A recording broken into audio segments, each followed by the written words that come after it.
로마서는 편지입니다. 편지는 반드시 발신자가 있고 수신자가 있지요. 누가 누구에게 보내는 서신일까? 쓴 사람은 사도 바울입니다. 바울이 누구에게 보냈죠? 누구에게?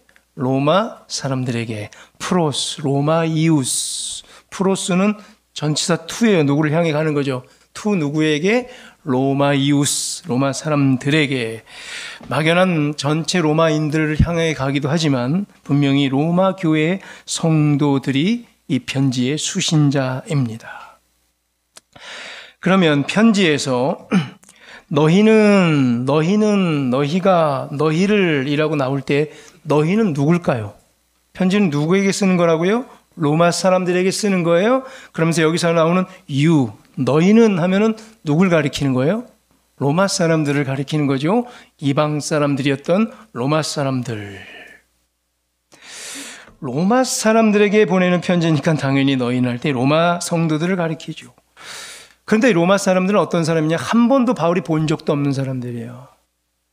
만난 적도 없었고 직접 가르침을 준 적도 없었던 로마 사람들, 로마 교회 성도들에게 기독교 신앙의 기본 교리를 체계적으로 설명한 편지가 로마서입니다. 자, 로마서. 한편 로마서에는 너희가, 너희를, 너희는도 많이 나오지만 또 뭐가 나오냐면 그들이, 그들도, 그들을 또 많이 나와요. 그럼 그들은 누구일까? 너희는 분명히 대상, 편지를 받고 있는 로마 사람들이 맞는데 옆에 3자를 향한 그들은, 그들은 누굴까? 그들도 엄청 많이 등장하는데 그들은 누구냐면 바로 주로 이스라엘 백성들을 가리킵니다. 오늘 읽은 11장 25절에서 32절까지 나오는 그들이 전부 다 누구냐면 유대인들을 가리켜요. 혹은 이스라엘이라고도 하고 혹은 야곱이라고도 하고 혹은 유대인들이라고도 합니다. 자, 이스라엘 누구의 이름이었죠? 야곱의 이름. 야곱이 이름이 이스라엘로 바뀌었고 야곱의 12아들들은 그래서 야곱의 아들들이면서 동시에 누구예요? 이스라엘 아들들. 이스라엘이 12지파라고 그래요. 그래서 그들을 가리키게 야곱아 할 때 이스라엘 백성 전부를 가리키는 거예요. 이스라엘아, 이스라엘 민족을 가리키는 거예요. 그 중에 네 번째 아들인 유다, 다윗의 뿌린, 다윗, 유대인이죠. 전부 유대로 다윗의 왕조를 이루었죠. 그래서 특별히 유대인을 더 지칭할 때 유대인, 이스라엘 혹은 야곱 같은 거다. 로마서에서 전부 다 그들 거의 다 그들을 말할 때는 누구다? 유대인들이라. 그리고 이제 로마서를 읽어보면 갑자기 로마서가 확 들어와요. 로마서가 어려운 글이에요. 말은 편지지만 최고의 논문이에요. 교리를 적은 엄청나게 큰 논문. 그래서 우리가 보통 로마서를 읽을 때 그냥 쓱 읽으면 무슨 말인지 아마 하나도 모를 거예요. 오디오 듣기로 로마서를 그냥 틀어가지고 쭉 읽다 보면 제가 보건대 거의 무슨 얘기인지 몰라요. 한 10절이 되는 것을 10번, 20번 읽고 과야 조금 이해가 되는 게 로마서예요, 사실. 그만큼 어려운 글인데 이 글을 누구에게 주고 있다고요? 한 번도 본 적도 없는 로마 시민들, 로마에 있는 교인들, 직접 가르쳐 본 적도 없는 로마 사람들한테 이 글을 줘요. 그럼 저는 궁금한 게 있어요. 로마 사람들, 미개인이었던 이방인이었던 로마 사람들이 이 글을 이해할까? 라는 생각을 많이 해요. 아니, 구약도 정통한 유대인들 이 정도 돼야 로마서를 이해하지 않을까? 진짜 로마 사람들이 이 글을 이해할까? 로마인들에게 치는 편지일까? 이 고민을 하게 됩니다. 로마서는 바울이 3차 전도여행 거의 끝 무렵에 3개월 동안 거기는 헬라라고 적혀 있는데 아마 고린도일 거다라고 보고 있어요. 고린도에서 혹은 빌립보일 수도 있어요. 고린도라고 보는데 거기서 로마서를 적었다고들 해요. 한 번도 본 적도 없는 로마에 하나님을 믿는 성도들이 있다는 것을 알고 로마인들에게 이렇게 편지를 썼는데 하필 제일 어려운 편지, 제일 어려운 교리들이 다 담겨 있는 이 편지를 적었을까? 고민을 해봅니다. 언제요? 3차 전도 여행이 거의 끝날 무렵, 바울의 전도 여행이 거의 끝날 무렵에 로마서를 적었다는 얘기예요. 자, 그래서 고민을 시작하다가 진짜 물론 액면 그대로 로마서는 첫째, 이방인들이었던 로마 교회 성도들의 신앙 교육을 위해 쓴 편지가 맞죠. 근데 동시에 유대인 성도들의 율법주의적인 신앙을 교정하기 위해서 쓴 편지입니다. 물론 저기 먼 로마의 디아스포라 유대인들이 있겠지만 몇 명 있겠습니까? 가까이에 있는 예루살렘 주변에 있던 수많은 유대인들을 향하여 바울은 사실 이 로마서를 쓴 거라 해도 과언이 아니죠. 궁극적인 대상은 가까이에 있는 유대인들의 진심 어린 개종을 바라며 적은 편지가 바로 로마서라는 거죠. 자, 오늘 읽은 본문 로마서의 11장 25절의 시작. 형제들아 너희가 하며 시작하죠. 자, 질문을 합니다. 너희는 누굴까요? 이미 가르쳤잖아요. 무조건 로마 사람들, 너희 로마 사람들에게 쓰는 편지니까 너희 할 때는 다 로마예요. 그럼 갑자기 글이 확 읽혀져요. 왜냐하면 너희 이런 게 많이 나오고 그들도 많이 나서 이게 엉켜버리면 누가 누구를 지칭하는지를 모르거든요. 너희는 분명히 로마 사람들을 말해요. 로마 형제들, 즉 로마 교회의 성도들을 가리킵니다. 25절 30절 너희는 전부 로마 사람들을 가리켜요. 그런데 여기는 또 그들도 많이 나와요. 그들 한번 여러분 형광펜 있으면 한번 볼펜으로 동그라미 쳐볼까요? 27절 보세요. 그들에게 나오죠. 27절에 쳤어요. 28절 보세요. 그들이 나오죠. 그들이 31절 보세요. 이 사람들이 나오죠. 도대체 누굴까? 그리고 뒤에 그들도 나와요. 여기 한 번에 정리가 됐죠. 누굴까 과연 다. 여기서 말하는 그들은 전부 다 누군가? 유대인들을 말해요. 유대인 혹은 이스라엘 혹은 야곱 이렇게 불러요. 이들이 전부 다 유대인들이다. 앞에서 있는 이스라엘, 야곱, 그들, 이 사람들 전부 유대인들을 가리키고 너희는 다 로마 사람들, 이 편지를 받고 있는 이방인 로마 사람들을 말해요. 자, 이렇게 알고 로마서를 지금 읽으면 갑자기 여러분들 로마서가 머리에 확 들어올 거예요. 대단하죠? 로마서 분명히 저 멀리 떨어져 있는 로마 교회 성도들에게 쓰는 편지인데 사실은 바로 옆에 가까이 있는 유대인들 보고 들으라고 쓰는 편지. 로마서는 유대인들은 어때요? 자기들만 택한 백성이라는 이 사람들, 선민의식에 가득 찬 이스라엘 백성들에게 그들에게 무시당했던 이방인들을 향해 쓰는 편지가 맞아요. 그런데 오히려 그 중심은 이방인들을 무시했던 가까이 있는 로마 유대인들 들으라고 쓰는 편지예요. 이방인들인 로마 사람들에게 쓰는 편지지만 선민의식에 빠져있던 율법주의에 빠져있던 가까이에 있는 유대인들에게 쓰는 편지이기도 하다. 저는요 근데 오히려 물리적으로 저렇게 멀리 떨어져 있죠. 심리적으로도 멀리 떨어져 있죠. 로마 얼마나 멀어요. 소아시아 갈라디아를 건너서 마케도니아 나왔죠. 마케도니아도 더 건너서 저 이태리 구두 발자국 있는데 구두 발자국 모양의 거기 로마를 말하는 거예요. 그렇게 물리적으로 멀리 떨어져 있고 심리적으로 멀리 떨어져 있고 한 번도 만나본 적도 없는 거리감이 먼 로마인들에게 전하는 편지인가 과연? 아니면 그들을 빗대어 가까이 바로 옆에 있는 유대인들에게 호소하고 있는 편지인가? 그래서 바울은요 글 쓸 때 자꾸 어떤 게 나와요? 먼저는 누구라? 유대인들이라. 예저 번역은 첫째는 유대인들에게, 다음은 헬라인에게라. 이 말을 계속해요. 그래서 저는 단언컨대 바울의 심경족의 첫째 독자는 저 멀리 있는 로마 사람들이 아니라 가까이 있는 유대인들에게 간절히 호소하며 이 글을 썼다고 저는 확신해요. 내용을 보세요.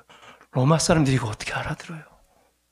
물론 똑똑하고 많이 배운 사람들이라 알아듣겠지만 가까이는 이 깊은 교리의 내용은 유대인들을 대상으로 하고 있더라. 로마서 첫 시작이었던 1장의 14절 16절을 보면 바울의 심경이 잘 나타나 있어요. 로마서 1장 14절 16절을 한번 보겠습니다. 우리 다 같이 한번 스크린 보고 읽어보겠습니다. 시작. 헬라인이나 야마인이나 지혜 있는 자나 어리석은 자에게 내가 다 빚진 자라. 그러므로 15절부터 16절까지요. 그러므로 나는 할 수 있는 대로 로마에 있는 너희에게도 복음을 전하기를 원하노라.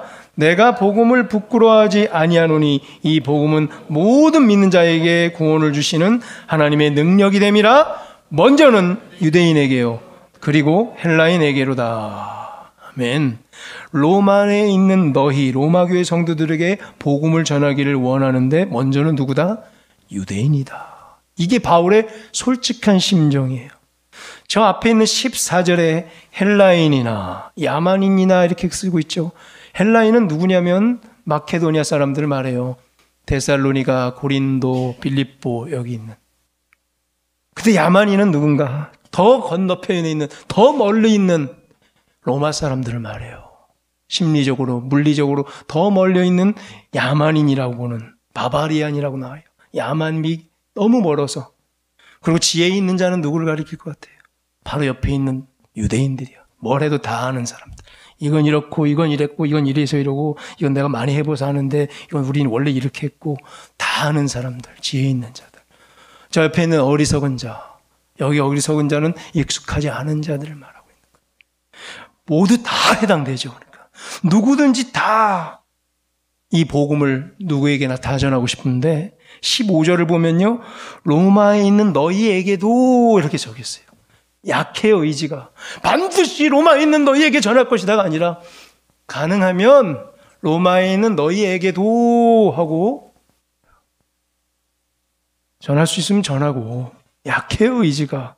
근데 16절에 근데 이 복음 모든 믿는 자들에게 구원을 주신 하나님의 능력은 됨이라 하면서 강력하게 먼저는 누구에게? 유대인에게. 이 어법을 봐야 되는 거예요. 오히려 로마에게는 로마에 있는 너희에게도 이렇게 했지만 여기는 강력해요. 먼저는 유대인에게다. 오히려 누구에게 쓴 책이란 얘기예요. 유대인 들으라고 하는 거예요. 로마에 있는 너희, 로마의 성도들 복음 전하기를 원하는데 먼저는 유대인이다. 정말 솔직한 심정이에요. 부부싸움을 했다고 칩시다. 애한테 괜히 화풀이 하죠. 남편 들으라고 애한테 얘기하면서 너는 말이야 어떻게 누구 닮아가지고 너는 말이야 하면서 누구 들으라는 얘기예요? 옆에 있는 남편 들으라는 얘기죠. 로마서가 딱 그거란 얘기예요. 저 멀리 있는 로마인들 말이야 로마인들 말이야 로마인들 그들은 하면서 그들은 근데 너희는 그들은 하면서 누구를 자꾸 옆에 가까이 있는 그들 유대인들에 대해서 이 글을 적고 있는 거잖아요. 딱 그런 느낌이라고 로마서를 받아보면 돼요. 애한테 괜히 화풀이하고 애한테 얘기를 하지만 누구한테 얘기하고 있는 거예요. 사실은 옆에 있는 남편한테 얘기하는. 가만히 보면 애기가 말귀도 못 알아듣는 깐난 애기예요. 근데 심오하게 애랑 막 하고 있어요. 누굴 꾸짖고 있는 거예요? 옆에 사람이랑 싸우고 있는 거 아니에요. 옆에 사람 들으라는 얘기잖아요. 로마서가 딱 그런 느낌이다. 바울은요, 이방인의 사도임을 계속 자처했죠. 나는 이방인의 사도라. 나는 이방을 위해 부르심을 받았더라. 수없이 얘기했죠. 그런데 단 한 번도 그는 결코 자신의 민족, 유대인을 버려두지 않았어요. 1차 전도 여행, 2차 전도 여행 과정 중에 만났던 수많은 유대인들 많이 만났죠?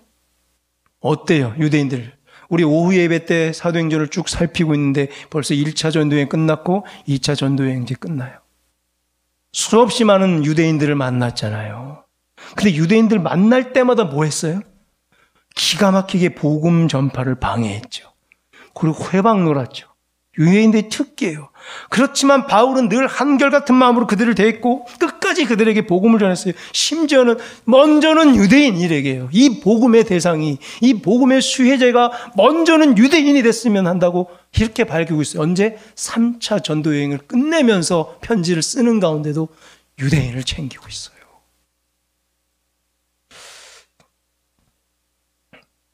바울은 2차 전도여행 끝 무렵에도 고린도 지역을 처음으로 들어가게 되는데 매우 힘들었어요. 고린도 사람들이 보통이 아니었잖아요. 고린도에서 오히려 1년 6개월 동안 오랫동안 머물면서 복음을 전하는데 그 장면을 보면은 사도행전 18장에 고린도에서 복음 전했던 장면에 이런 일이 있었어요. 사도행전 18장 4절부터 8절 우리 한번 스크린 나올 때마다 같이 4절부터 8절까지 다 같이 한번 또박또박 읽어봅니다. 안식일마다 바울이 회당에서 강론하고 유대인과 헬라인을 권면하니라. 잠시 누구요? 누구 있어요? 유대인 있고 항상 헬라인 있어요. 항상 이래요. 글을 보면 딱 이래요.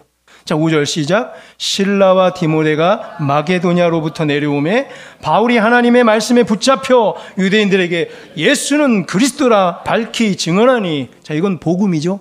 예수가 바로 그리스도다. 유대인들은 예수가 그리스도라고 안 하죠. 아직까지 메시아를 기다리고 있죠. 근데 그 예수가 바로 그리스도다. 이게 복음이라는 거예요. 이것을 밝히 증언했어요. 유대인들에게. 그랬더니 6절 유대인들이 어때요? 시작. 그들이 대적하여 비방하거늘 바울이 옷을 털면서 이르되 너희 피가 너희 머리로 돌아갈 것이요 나는 깨끗하니라. 후에는 이방인에게로 가리라 하고. 7절 거기서 옮겨 하나님을 경외하는 디도 유스도라 하는 사람의 집에 들어가니라. 그 집은 회당 옆이라. 8절 또 회당장 그리스도가 온 지방과 더불어 주를 믿으며 수많은 고린도 사람들도 듣고 믿어 세례를 받더라. 아멘. 자, 이 장면 복음 전파 앞에 항상 유대인, 헬라인 다 이렇게 보고 있고 이렇게 만났고 늘 이렇게 적고 있어요. 헬라인은 이방인을 말하는 거예요.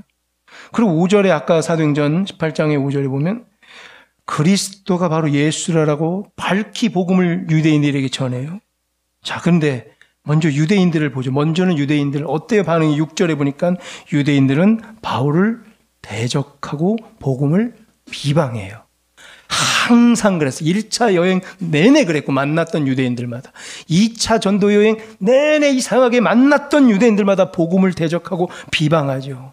심지어 데살로니가에서 만났던 유대인들은 지긋지긋했죠. 깡패들을 동원해서 소리치고 소동하고 바울이 옮겨간 베레아까지 쫓아와가지고 바울을 괴롭혔던 유대인들, 지긋지긋한 유대인들을 봤어요. 이상하게 유대인들을 하나같이 바울을 대적했고 복음을 비방합니다. 그래서 7절에 이런 결단을 내리죠. 이후에는 이방인에게 가리라 하고 거기서 옮겨요. 이방인의 집으로 들어가 버렸죠. 이방인의 집에 들어갔더니 거기서 어떤 일이 벌어져요? 이방인들 집에 들어가 가는 곳곳마다 복음을 전파하는 곳곳마다 8절을 보니까 온 집안과 더불어 주를 믿게 되죠. 이방인들이. 그리고 뭐예요? 수많은 고린도 사람들도 믿게 됩니다. 심지어 고린도 사람들이 다 믿게 돼요. 수많은 고린도 사람들. 자, 이 장면이요. 당시 유행했던 욕이 있다고 그랬죠. 누구? 고린도 사람들아처럼. 제일 심한 욕이 뭐였냐면 당시에 어떻게 나한테 그렇게 심한 욕을 할 수 있어가 무슨 욕이라고? 에이, 이 고린도 사람 같은 놈. 이게 제일 심한 욕이었어요. 어때요? 고린도 사람 같은 놈. 어떤 말이에요? 고린도 사람 같다는 말은 말귀를 못 알아듣고 교만하기 짝이었고 교활하고 제멋대로고 거기다가 방탕하고 추잡하고 향락적이고 부패하고 아무렇게나 막 사는 사람을 총칭해서 한마디로 얘기한다. 바로 뭐라? 고린도 교회 같은 놈. 우리 사회는 절대로 서로서로 에이 아무리 화가 나도 에이 고린도 교회 같은 사람 이렇게 욕을 해서는 안 돼요. 고린도 사람 같은 놈. 절대 이런 심한 욕을 해서는 안 돼요. 그럼 보세요. 고린도는 이런 사람들이었어요. 18장 8절에 수많은 고린도 사람도 듣고 믿어 세례를 받더라. 이 말에 바울이 기뻐했을까요? 괴로워했을까요, 여러분들? 복음 전파에 대한 기쁨과 환희에 이방인의 사로서의 보람과 감격으로 와 수많은 고린도 사람들도 듣고 믿어 세례를 받더라 하면서 기뻐했을까요? 아니면 옆에 사람 들으라고 수많은 고린도 사람도 듣고 믿고 세례를 받더라 너희는 뭐하고 있냐죠. 이러면서 바울의 씁쓸함이 담겨 있을까? 저는 후자라고 봅니다.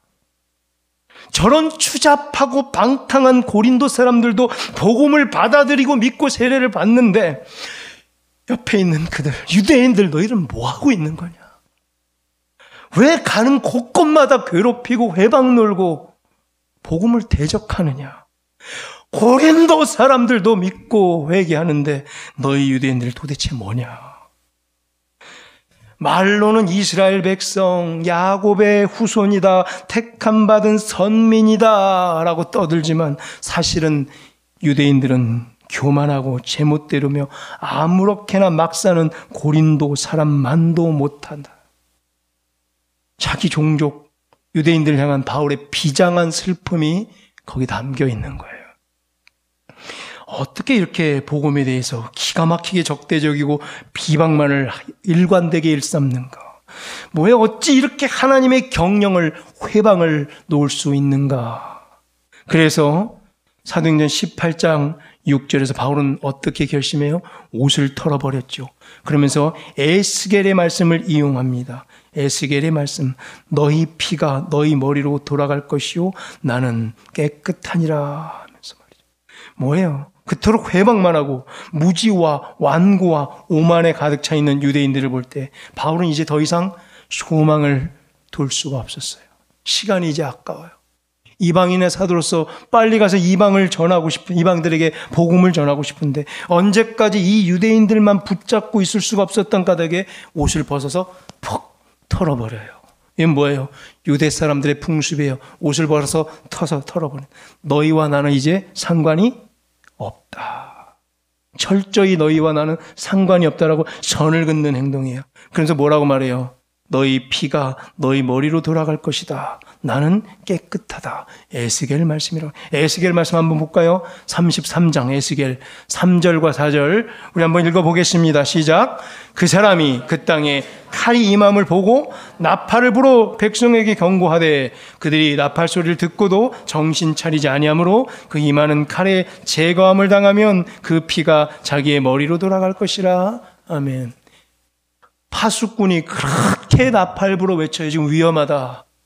칼이 땅에 지금 임하고 있다. 빨리 도망가라라고 경고를 그렇게 했음에도 불구하고 아무리 나팔을 불고 소리를 질러도 정신 차리지 아니하므로 임하는 칼에 죽으면 이제 그 피는 자기 머리로 돌아가. 뭐예요? 나는 할 만큼 다 했다는 얘기예요. 파수꾼이 경고할 만큼 충분히 경고했다. 이제는 너희 잘못이다. 네 일의 잘잘못에 대하여 하나님께서 어떤 심판을 하고 어떤 징벌을 내리시더라도 나는 무죄하다. 나랑 상관이 없다. 선을 긋는 거예요. 나는 이제 할 것 다 했다. 이렇게 경고했는데도 안 들으면 더 이상 나는 할 것이 없다 하면서 이제는 하나님이 그럼 직접 하실 것이다. 더 이상 어쩔 수 없어요. 그럼 뭐예요? 이제 하나님이 직접 하실 거라는 얘기예요. 그래서 방금 뭐예요? 이 고린도 사람들이 믿었다라는 거. 수많은 고린도 사람들조차 복음을 듣고 믿어 세례를 받는 장면에서 바울은 기뻤죠, 당연히. 근데 동시에 피눈물도 났어요. 도대체 이 유대인들은 뭐 하고 있는 건가? 바울의 이 심정에 그래서 항상 녹아난 글들이 먼저는 유대인이다. 다음은 헬라인이다. 이거예요. 이 2차 전도여행에서 그렇게 힘들었고요. 3차 때 바울은 로마 사람들에게 이 편지를 적으면서 이 복음의 수혜자를 첫째는 유대인이라. 그럼에도 불구하고 밝혀요. 참 바울도 대단하죠. 자기 종족, 자기 민족을 사랑한 이 바울. 이방인의 사도다. 헬라인인 이방인들에게 복음을 전하면서도 늘 유대인들이 눈의 가시처럼 밟히는 것이었죠. 그래서 이후에 로마서에 먼저는 유대인. 뭐가요? 이 복음은 모든 믿는 자에게 구원을 주시는 하나님의 능력인데 제발 먼저는 뭐다? 유대인들아. 유대인들아. 먼저는 유대인들에게다. 그럼 진짜 이 편지 로마서 로마인들에게 쓰는 거 맞아요? 맞아요? 한 번도 본 적도 없고 간 적도 없어요. 로마로 결국 언제 가요? 4차 선교 여행이라고 굳이 이름을 붙이면 4차인데 뭐예요? 로마로 끌려가죠. 로마 법정에 끌려가는 피고인 신분으로 로마에 후송되면서 로마 사람들 처음 그때 보고 거기서 로마에서 복음을 결국은 전해요. 사실 이 편지는 누굴 향한 거예요? 옆에 있는 유대인들 들으라는 얘기죠.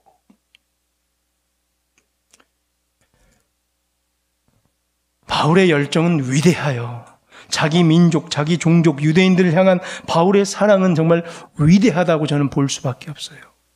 로마서 오늘 읽었던 11장 25절 뭐예요? 이방인의 수가 차기까지죠. 이방인의 충만한 수를 구원하기까지 잠시만 이스라엘의 덜어는 잠시 우둔하게 된 것뿐이다. 그 덜어가 유대인이겠죠. 이스라엘 백성들이 덜어가 잠시 우둔하게 된 것뿐이란 말이에요. 유대인들이 잠시만 우둔하게 된 상태래요. 이방인의 충만한 수가 복음이 전파되면 다시 회복될 거라는 강력한 소망과 의지와 확신의 표현이에요. 유대인들은 다시 회복될 것이다. 잠시 지금 띵해 있다. 잠시 지금 우둔해 있을 뿐이다. 그러나 곧 이방인 전도가 거의 찰 무렵 다시 유대인들이 회복될 것이다. 온 이스라엘은 유대인을 포함한 야곱의 자손 모두를 가리키죠. 하나도 포기할 수 없다는 거예요. 한 영혼도 포기하지 않겠다는 거예요. 이것이 바울의 심정을 투영해서 보여주시는 하나님의 마음인 줄로 저는 봅니다. 바울을 투영해서 하나님의 마음을 보여줘요.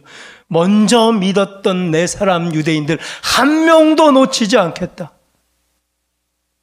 26절에 기록된 바 그래 어디 기록됐다는 얘기예요? 이사야 59장 20절 이하에 쭉 기록되어 있는데 그것을 간추리면 이렇게 돼요. 야곱에게서 경건하지 않은 것을 다 돌이켜낼 거다. 야곱 당신의 백성들 유대인들에게 경건치 못한 모습들을 다 후집어 팔 거래요. 다 도려내겠다는 얘기예요. 그래서 경건하게 만들어 놓겠다는 얘기예요. 경건하지 못한 모습을 드러내겠다는 거예요. 그 다음에 27절에 그들의 모든 죄를 없애줄 것이다. 죄를 동이 서에서 먼 것처럼 죄를 다 삭제해버릴 거래요. 뭐래요? 당신의 유대인들, 이 백성들 끝까지 사랑해서 경건하지 않은 모습은 다 후벼 파고 죄는 다 딜리트, 삭제해버릴 거래요. 가능합니까? 가능했죠. 누가 와서.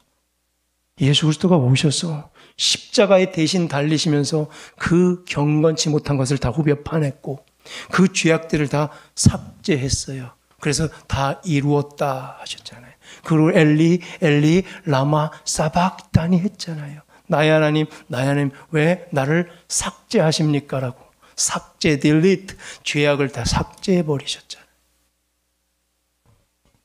그 복음을 바울은 소개하면서 먼저는 유대인이래요. 누구를? 예수 그리스도를 십자가에 달려 죽게 하셨고 기꺼이 날 강도보다도 바라바라는 강도보다도 예수를 잡아 죽이라 해놓고선 예수님을 십자가에 달려 죽게 한 유대인들 향하여 먼저는 유대인들이에요. 이 복음의 수혜자가 그럼에도 불구하고 유대인들이다. 이 바울의 간절한 사랑, 하나님의 간절한 사랑의 외침이 들리시는지요. 28절에 그래서 고민을 합니다. 저는 유대인들 그들은 누군가? 28절 보세요. 유대인들 누구예요? 정체성. 자, 이 화면을 보시고 28절 보시면 유대인들이 누구예요? 여기 두 부류가 나와요. 하나는 유대인들 누구예요? 원수된 자. 또 하나 유대인들은 누구예요? 저 끝에 사랑을 입은 자. 여러분들은 유대인들을 뭐라고 보십니까? 원수된 자입니까? 사랑을 입은 자입니까? 어떤 관점에서 보냐는 얘기예요. 복음의 관점에서 보면 원수된 자예요. 왜? 복음 때문에 복음을 이방인들에게 그렇게 전하려고 했는데 복음을 튕겨낸 자, 이런 원수 같은 자. 그런데 택함받은 백성으로 보면 너무나 사랑을 입은 자. 왜요? 택함받은 자들 모세의 후예고요, 사무엘의 후예고요, 다윗, 여호수아, 엘리야, 다니엘. 와, 이름만 들어도 너무 행복한 사람들의 이름. 그들의 같은 조상으로 말미암아, 이런 훌륭한 조상으로 말미암아 사랑을 입은 자가 유대인이에요. 유대인들 누구예요 도대체? 원수 같은 자입니까? 사랑을 입은 자입니까? 그럼 여기서 고민해 봅시다. 나는 누구고 내 옆에 앞뒤에 앉은 사람 누군가? 여러분들은 유대인입니까? 이방인입니까? 아니면 로마인입니까? 나는 유대인 같다. 아니면 나는 로마인 같다. 나는 반반이다. 뭐 딱 정하는 거 없어요. 그냥 본인이 느껴지는 게 있을 거예요. 제가 이 말할 때 머릿속으로 아무래도 나는 이방인 같아. 아직 뭐 해도 서툴러. 교회 오면 뭔가 부자연스럽고 괜히 서툴고 내가 앉은 의자가 좀 뻘쭘한 거. 성경 찾는다고 로마서가 어디 있더라. 잘 못 찾는 사람들. 아직 잘 뭔가 모르는 거 교회에 오면 낯선 사람. 앉았다 일어났다 부르고 일어났는데 찬송가 부르는데 내가 잘 모르는 찬송 나와서 이렇게 괜히 눈 돌리는. 이방인이야 아직. 유대인은 어떤 사람이에요? 너무나 익숙해요. 다 알아요. 뭐래도 다 알고 이건 이렇게 하고 저건 저렇게 하고 이땐 누가 나타나 이건 저렇게 하고 이건 이렇게 해야 되고 모든 게 바삭하고 다 알고 익숙하고 안방 같은 사람들 여기가. 유대인들 그랬잖아요. 모르는 게 없잖아요. 바리새인 모르는 게 있어요? 서기관들 율법학자 구약을 쫙 꿰고 있어요. 거의 종교 문화에 익숙해요. 예배 의식에 너무나 익숙한 유대인들. 나는 어떤가? 나는 유대인인가? 나는 이방인인가? 어떤 교회가 좋은 교회 같아요? 유대인이 많은 교회 아니면 이방인이 많은 교회? 다 많으면 좋겠죠. 여러분들 항상 제 질문의 의도를 유대인이 많은 교회가 좋은 교회 같아요? 이방인이 많은 교회 같아요? 다 많으면 제일 좋지 뭘. 다 막 골고루 많아야 돼요. 근데 이방인이 많은 교회는 계속해서 전도를 하고 있다는 얘기죠. 교회에 성경책 잘 못 찾는 사람 투성이가 됐으면 좋겠어요, 저는. 교회에 찬송 잘 몰라서 찬송 저 어떻게 부르는 거지 두리번 하는 사람이 많은 교회가 되고 싶어요. 그럼 오늘도 새 사람이 왔다는 얘기 아니에요. 복음을 하나도 모르고 교회도 다녀보지 못한 사람이 전도받고 와가지고 성경책 뒤지고 있는데 로마서가 뭔지 어떻게 알아요? 옆에서 찾아주고 성경책 넘겨주고 찬송가 펴주고 옆에서 한번 들으라고 목소리 크게 내주고 이때 앉으라고 그러고 일어나라 그러고 잘 모르는 사람이 성인교회가 좋은 교회잖아요. 난 그런 교회 됐으면 좋겠어요. 아니면 그냥 너무 익숙한 사람들끼리 오랫동안 잘 살아보세요. 그럼 유대인들만 가득하게 되겠죠. 전도하셔야죠. 오늘 이 장면에서 나는 유대인인가 이방인인가 고민해 보시고요. 집에 가셔서. 또 하나 유대인도 좋은 거예요. 오늘 유대인이에요. 주제는. 내가 원수된 자인가 사랑을 입은 자인가 고민해 보세요. 내가 만약에 유대인이라면 나는 오늘 원수된 자인가 사랑을 입은 자인가? 지금 내가 복음을 막 방해하고 있는가? 사역을 방해하고 회방 놓고 대적하고 있는가? 아니면 귀한 이 선진들의 조상의 이름을 불러가며 택함받고 은사받고 부르심을 받아 하나님의 경영에 마음껏 동참하며 기쁨으로 섬기고 있는 사랑을 입은 자인가? 우리 다 사랑을 입은 자 되기를 원합니다. 복음에 대적하지 마세요. 복음에 대적하지 마세요. 바울이 옷을 벌어 털어버려요. 그걸 하나님께서 직접 행하세요 이제.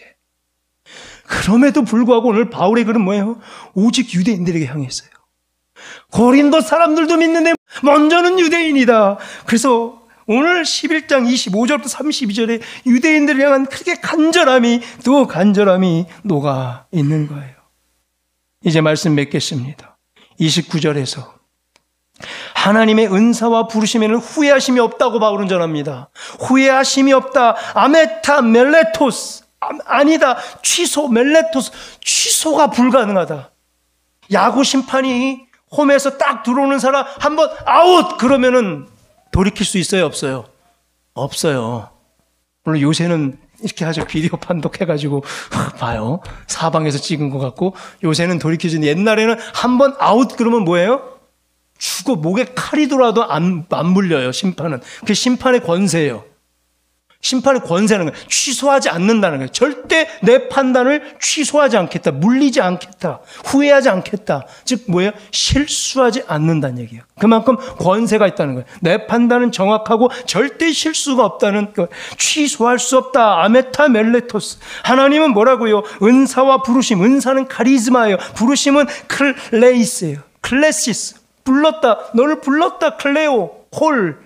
너희들을 불러서 은사를 줘서 하나님의 경영에 동참케 하는 거죠. 즉 하나님께서 교회를 통하여 부르시고 은사 주셔서 경영하는 오이코노미아를 말해요. 즉 하나님의 경영은 결코 취소될 수 없고 실수가 없다는 얘기예요. 우리 부성교회를 통한 여러분들을 부르셨고 은사 주셨고 하셨던 모든 경영은 결코 취소될 수 없고 실수가 없었음을 인정합니다. 인정하십시다. 하나님 실수한 겁니까? 하나님 취소 안 하세요. 절대 취소 안 하세요. 만약에 시간을 거꾸로 돌이켜셔도 하나님 그대로 하세요. 왜? 취소하지 않으세요. 실수하지 않으세요. 완벽한 경영을 이루셨음을 믿습니다. 이제 뭐예요? 우리가 고민해야 돼요. 여기서 역전의 명수이신 하나님 바라보십시다. 이방인들을 역전시켜서 유대인들을 부끄럽게 했죠. 또 지금 오늘 말씀 뭐예요? 이방인들이 만약에 자만할 수도 있어요. 그럼 다시 역전시켜버려요. 유대인들을 결국 들어 쓰신다는 얘기예요. 하나님은 역전의 명수. 이제 유대인들 그들도 31절에 보세요. 그들도 긍휼을 얻게 하십니다. 유대인들을 절대 버리지 않으신 하나님. 이제 그들도 다시 긍휼을 얻게 하실 것이다. 지금 잠시 띵 해가지고 잠시 지금 우둔해졌을 뿐이지 내가 사랑하는 사랑을 입은 자들 다시 한번 그들에게 긍휼을 베풀 것이다. 그리고 그들을 통해서 전 세계를 향하여 복음이 펼쳐지면서 32절에 보세요. 모든 사람에게 긍휼을 베풀게 하십니다. 긍휼을 베푸신다. 구원을 놓고 살리신다. 하나님께서는 반드시 그 언약을 이루시는 줄로 믿습니다. 우리 부성교회를 잠시 우둔하게 하신 것도 하나님의 뜻이요 하나님의 실수 없는 경영에 들어갔음을 인정하십시다. 아니 취소할 수 없는 완벽한 계획임을 신뢰하십시다. 단 역전의 명수이신 하나님께서 완벽한 당신의 계획을 우리 부성교회를 통하여 이루어 가실 줄로 믿습니다. 그리고 잠시 우둔해져 있지만 연약해져 있지만 우리 모두의 상황과 환경 그리고 실패와 좌절, 질병과 연약함 그리고 마음의 상처 또한 역전의 명수이신 하나님의 손길이 닿을 때에 완전히 역전되기를 주의 이름으로 축원합니다. 하나님 아버지